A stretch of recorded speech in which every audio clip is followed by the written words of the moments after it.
AP ఎన్నికలపై ప్రశాంత్ కిషోర్ జోస్యం నెరవేరదు. కొడాలి నాని ఆసక్తికర వ్యాఖ్యలు. ఏపీలో రానున్న ఎన్నికల్లో టీడీపీ గెలుస్తుందంటూ ప్రముఖ రాజకీయ ఊహాకర్త ప్రశాంత్ కిషోర్ వ్యాఖ్యలకు YCP MLA Kodali Nani counter ఇచ్చారు. ప్రశాంత్ కిషోర్ను ఐపాక్ టీం నుండి తరిమేశారని అన్నారు. ఐపాక్ టీం ఇప్పటికీ వైసీపీ కోసం సర్వే చేస్తున్నారని చెప్పారు. రాజకీయ పార్టీ దగ్గర డబ్బులు తీసుకునే పీకే పనిచేస్తాడని అన్నారు. చంద్రబాబు దగ్గర ప్యాకేజీ తీసుకుని జ్యోతిష్యం చెబుతాడంటూ ఎద్దేవా చేశారు. ప్రశాంత్ కిషోర్ చెబితే రాష్ట్రంలో ఓటు శాతం మారుతుందని చంద్రబాబు ఆశపడుతున్నారని విమర్శించారు. తెలంగాణ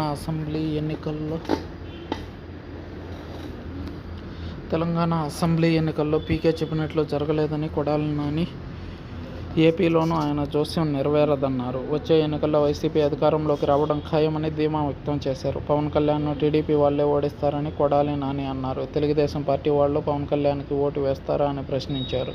రాష్ట్ర అప్పులపై చంద్రబాబు చేసిన వ్యాఖ్యలపై స్పందిస్తూ తాకట్టు పెట్టకుండా బ్యాంకులు అప్పులు ఎలా ఇస్తాయని ప్రశ్నించారు.